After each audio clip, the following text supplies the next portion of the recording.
because microwave wasn't a thing. That was a luxury. Like, so you had to cook. You had so it was to cook. Like no, like man, wait, hold on. You had to. Like we was really cleaning up the whole house. Cleaning up the whole house. You know I remember at like 8 or 9 going to pay the bills. Been through it all, but we up. We done been through it all, but we here, man. Now, jumping to where we finally get to this point here, the quote unquote cool to be gay during this day and time. So what because like I say, you come from a time where, like you say, you get your ass whooped. You know what I mean? And not saying that it don't happen now, but it's quote and so I do feel away. I do feel away, especially for the straights. Lightweight make me mad because now. Which part? What makes you mad? Mad that straight dudes with nail polish. You know what I'm saying? Yeah. That the man bags. That's still kind of questionable. No, but you're from a certain age group too. Yeah, but the 19-year-olds, the 16-year-olds, it's not a thing for them. Yeah. You know what I'm saying? And they get away with it. Yeah, because we use the term, we still use that's a little suspect. It is, yeah. So but they can, and that's all they're gonna get. And it's cool. Yeah, that's what I'm saying. You might, it's a little suspect. Because the women not checking that, they think it's cool. Right. Because we come from an era where you had to be, like you say, a man. And when I say a man, that toxic masculinity that is circulating around. Bro, why gotta be toxic? It is. It's unhealthy. It is unhealthy for y'all. For who? Straight men. To be what? All bottled up and angry. Well, and that part. It's not toxic to be masculine. No. It's toxic to be bottled up and not be able and being one way and not being and I'm talking out of both sides of my mouth because I do think there needs to be some type of level of fluidity. Yeah. But I also now because I do hold on real quick. I think that the way men are projected or being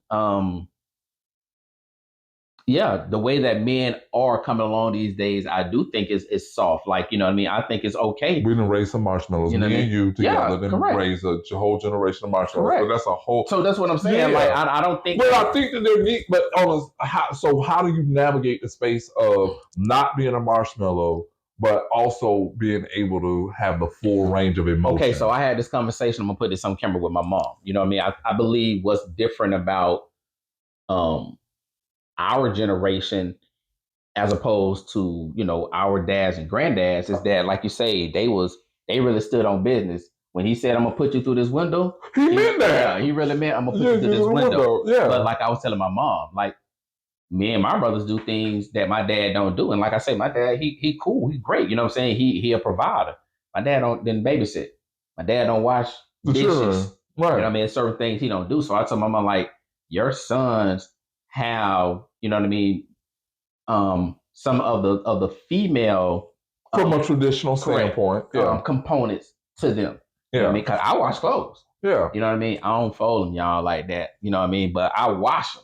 You know what I mean, because that's one like. By washing, you mean separate them and putting them in the machine? Yeah, bro, I wash clothes. But folding is the thing, man. No, I fold towels and I'm gonna fold my clothes. You know what I mean? Because it's just certain things. Because like with your mom, I was my mom's first. Right. So by me being her first, she did, she taught me how to cook. She taught me, I know how to sew. I know, clean up a lot of those things, you know what I mean? So I have that component and aspect of me. So when I'm talking about the soft aspect, I feel where we're different, really different than, or somewhat different than our fathers and grandfathers, is that we're having conversations. Yeah. We're going to counseling. Yeah. You know what I mean? There's a lot more of that. We need a lot more, but there's still with the trauma. Yeah, there's a lot more of the brokenness, you know what I mean?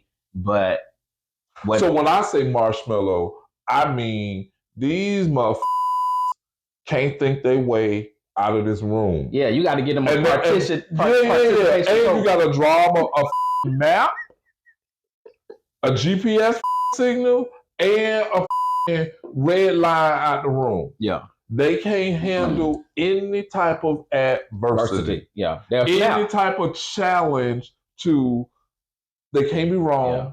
any type of thing that requires them to pivot is a challenge. Or commit and I'm not, you know what I mean? Yeah, we're not, but they're not built for it tough. Yeah. You know what I'm saying? I think, but we did that. Our bougie black ass that moved out to the suburbs, and our kids, that struggle that some of us went through made us where we now have multiple streams of income, because I can't trust the white man's job to be there always. I gotta, but my kids can't do that. They don't. They know this. And you know what? It's funny because I remember when I did it I pivoted with my daughter. Bro, she had to be about 7, like she's 10. Then my daughter had to be like, I know she had to be like 7 or 8, bro, in that range. And she was like, Dad, I'm hungry, you know. And it was like, you hungry? Go fix you something to eat. But I realized she hadn't done it. Yeah, she had never made herself a peanut butter and jelly sandwich, you know what I mean? Or a ham sandwich. We don't eat bologna, you know what I mean? Yeah. We, like you say, we too bougie. You know what I mean? We health conscious, and because she would eat Crustables. So it was like, oh no. But it dawned on me because, she ain't never had to. Yeah, because we come from a generation, man, we was cooking on gas stoves, like where you could blow the house up. Like I'm talking about like at like that part 5 years old. Yeah, that's 6. what. Yeah, because microwave wasn't a thing. That was electric. Like so you had to cook. You had. So it was like cook. Like no, like man, wait, hold on. You had to. Like we was really cleaning up the whole house. Cleaning up the whole house. You know I remember at like 8 or 9 going to pay the bills. You was a man of the house. Right, I was a man of the house. My mama would write out the check and be like, just go to the water place, just go to the life place. And when that white man knock on the door for the life insurance, you better not let him in, but here go his money right here for his, you know what I'm saying? Yeah. Like that was a thing. Bro, but my kids, we walked miles to school. You know what I mean? And I gotta go to a private school. Bro, kindergarten. I'm like, my mom left the house, you know what I mean, to go to work early. So me and my partners, we running from the dogs, you know what I mean? It was all of that. It wasn't no cell phone to see, did you make it? Yeah, it wasn't none of that. Like, it was just, this is what you did, and you better be there. And so we like I said, we just moved out here, moved on up, and taken all of those things away from our kids, and wonder why they 30 still living at the house, or they about to graduate high school and don't know what they want to do. Don't even have a plan unless you tell them what the plan is for their own life.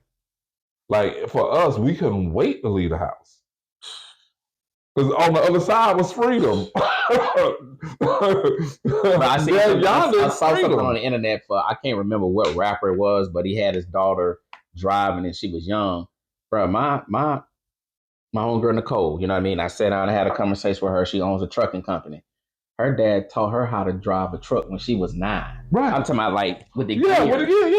At 9, it's like, whoa. Same thing with me. I was like, first time I asked my mom, I'm like, Mom, I want to learn how to drive. Bro, we own 441. Like a real highway. Yeah, highway. None of that. It's like, you want to learn how to drive? So it's like, at, like I say, 11, 12, I know how to drive. So by the time, you know, when I hear people say, oh, I have restricts, man, I've been had license 16 and we were driving out of town. I got a cousin, bro, called his name D2 in Miami. High school, driving up from Miami. What's up, cuz? You know what I mean? So I have a young lady, you know, who I'm cool with. She has grown sons. And when I say grown, 20s, 20, 21, 22. You know what I mean? That don't have license. You literally have to take them everywhere. They don't even have Uber accounts. And it's like you scratch your head. And like you say, as a man, what man is a man that's going to come and date you when you have those type of sons in the, like, whew, because that's going to be a problem. It is a problem. For our generation going into that situation, like why these 22-year-olds? But it's going to be a problem for them, you know what I mean? Because they're going to have families one day. And like you say, they're not going to know how to navigate through these waters. Been through it all, but we up. We done been through it all, but we here, man. Been through it all, but we up. We done been through it all, but we here, man.